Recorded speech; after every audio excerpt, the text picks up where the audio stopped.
हर हर महादेव श्री शंभू। आज हम आपके लिए लेके आए हैं पितृपक्ष की पौराणिक कथा और कौओं को भोजन क्यों कराया जाता है, पितृपक्ष में कौओं का क्या महत्व है हमें और पितरों को प्रसन्न कैसे करना है। अगर हमारे पितृ नाराज होते हैं तो हमें क्या हानि पहुंचती है और अगर प्रसन्न होते हैं तो क्या लाभ होता है। कौओं का पितृपक्ष में क्या महत्व है, पौराणिक कथाएं। पितृपक्ष में पितरों का श्राद्ध और तर्पण किया जाता है। ये 15-16 दिन पितरों को समर्पित होता है। इसमें पितरों की पूजा की जाती है, जैसे हम रोज पूजा करते हैं। इसे 15 दिनों में अपने पूर्वजों को याद करके उन्हें श्रद्धा भाव से उनकी सेवा की जाती है।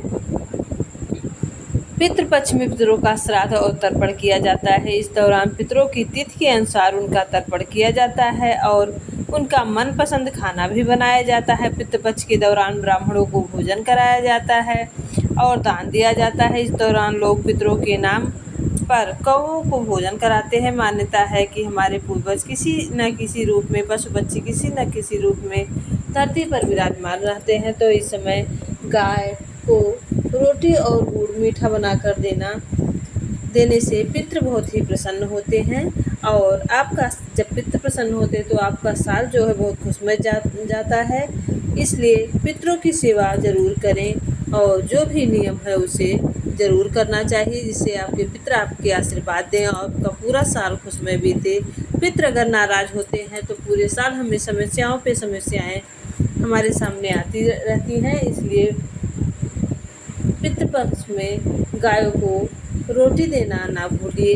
भूल से भी अगर आप कभी गाय को पितृपक्ष में रोटी और मीठा खिलाते हैं तो हमारे पूर्वज बहुत ही प्रसन्न होते हैं और आशीर्वाद देते हैं। आइए जानते हैं, अरे पितृ जब हमसे नाराज होते हैं, यदि आपके घर में पितृ दोष लग रहा है तो व्यक्ति को कड़ी मेहनत के बाद भी सफलता हाथ नहीं लगती है। पितृ दोष होने के कारण व्यक्ति की तरक्की भी रुक जाती है, साथ ही कारोबार में नुकसान होने लगता है। इतना ही नहीं, एक के बाद एक दुर्घटना होने लगती है। यह सभी संकेत पितृ दोष के होने की तरफ इशारा करते हैं। इसलिए श्राद्ध में पितृपक्ष में पितरों का तर्पण करना चाहिए और सभी पशु पक्षियों को बहुत प्यार से, कभी किसी छोटे से छोटे जीव को नहीं मारना चाहिए। जानते हैं कि पितृ हमारे प्रसन्न कैसे होते हैं। पितृपक्ष में पीपल के पेड़ की पूजा जरूर ही करनी चाहिए। मान्यताओं के अनुसार पीपल के वृक्ष में पितरों का वास होता है। ऐसे में पितृपक्ष के दौरान सूर्योदय से पहले उठकर स्नान आदि से निवृत्त हो जाएं। इसके बाद पीपल के पेड़ में जल अर्पित करें और 7 बार परिक्रमा करें। साथ ही वृक्ष के नीचे काले तिल डालकर सरसों के तेल के दीपक जलाएं और पितरों का स्मरण करें। इस उपाय से पितृ बहुत ही प्रसन्न होते हैं। पितृपक्ष के दौरान आपको पितरों के नाम का दिया जरूर जलाना चाहिए। पौराणिक मान्यता के अनुसार दक्षिण दिशा में पितरों की दिशा मानी जाती है। ऐसे में पितृपक्ष में रोजाना इस दिशा में पितरों के नाम का दीपक जरूर जलाएं।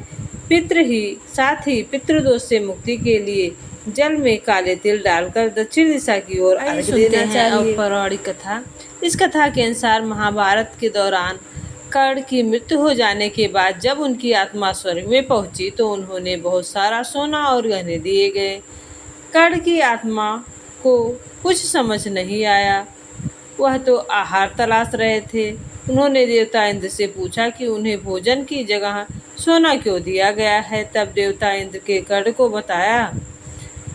ने कर्ण को बताया कि उसने अपने जीवित रहते हुए पूरा जीवन सोना दान किया है, लेकिन अपने पूर्वजों को कभी भी खाना दान नहीं। इसके बाद कर्ण को उनकी गलती सुधारने का मौका दिया गया और 16 दिन के लिए पृथ्वी पर वापस भेजा गया, जहां उन्होंने अपने पूर्वजों को याद करते हुए उनका श्राद्ध कर उन्हें आहार दान दिया, तर्पण किया।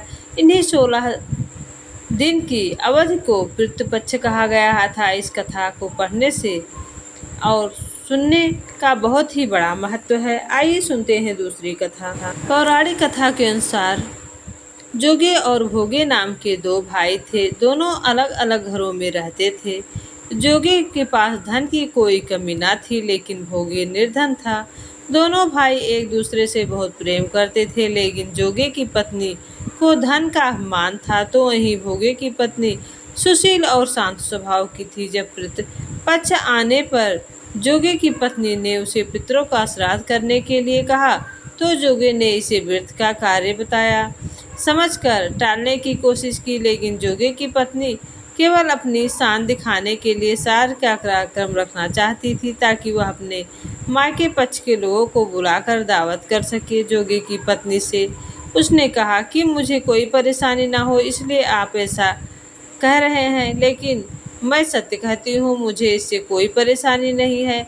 मैं भोगे की पत्नी को बुला लूंगी, हम दोनों मिलकर सारा कार्य कर लेंगे। दूसरे दिन भोगे की पत्नी सुबह आकर सारा कार्य करवाने लगी। उसने अनेक पकवान बनाए, फिर सभी काम निपटाने के बाद अपने घर वापस आ गई क्योंकि उसे भी पितरों का तर्पण करना था। तब पितर भूमि पर उतरे। जब वे जोगे के यहाँ गए तो देखा उसने ससुराल पक्ष के लोगों को भोजन पर जुटे हुए हैं। वहाँ ये सब देखकर बहुत निराश हुए। उसके बाद जोगे भोगे के पितर भोगे के यहाँ गए तो देखते हैं कि माता पितरों के नाम पर केवल अगियारी दे दी गई है। पितर उसकी राख चाटते हैं और भूखे ही नदी के तट पर पहुँच जाते हैं।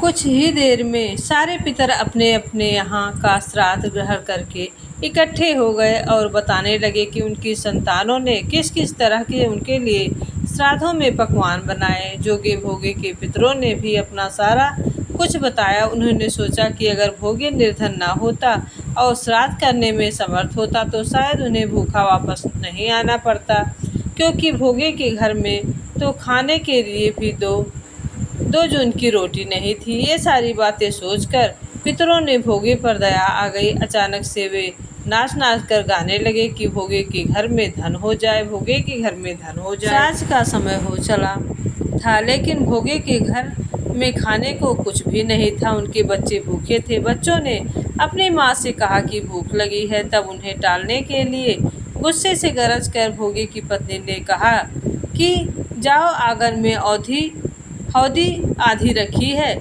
उसे जाकर खोल लो और जो भी मिले उसे आपस में बांट कर खा लेना। बच्चे वहां जाकर हौदी देखते हैं तो दौड़े दौड़े माँ के पास जाकर कहते हैं कि माँ, हौदी में तो मोहरे भरी पड़ी हैं। आंगन में आकर भोगे की पत्नी यह सब कुछ देखती है तो उसे आश्चर्य का ठिकाना नहीं रहा।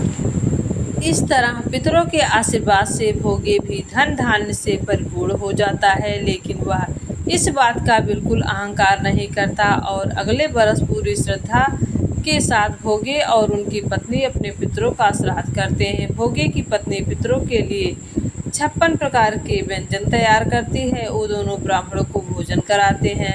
अपने जेठ जेठानी को बुलाकर सम्मान के साथ सोने और चांदी के बर्तनों में भोजन कराते हैं और इसके साथ पितर बहुत प्रसन्न होते हैं और आशीर्वाद देते हैं। पितृपक्ष में कौओं को भोजन कराने का बहुत ही बड़ा महत्व है। कौओं को पितरों का संदेश वाहक माना जाता है। कौओं को यमराज का दूत और पितरों का प्रतिनिधि माना जाता है। कौओं को भोजन कराने से पितरों की आत्मा को शांति मिलती है।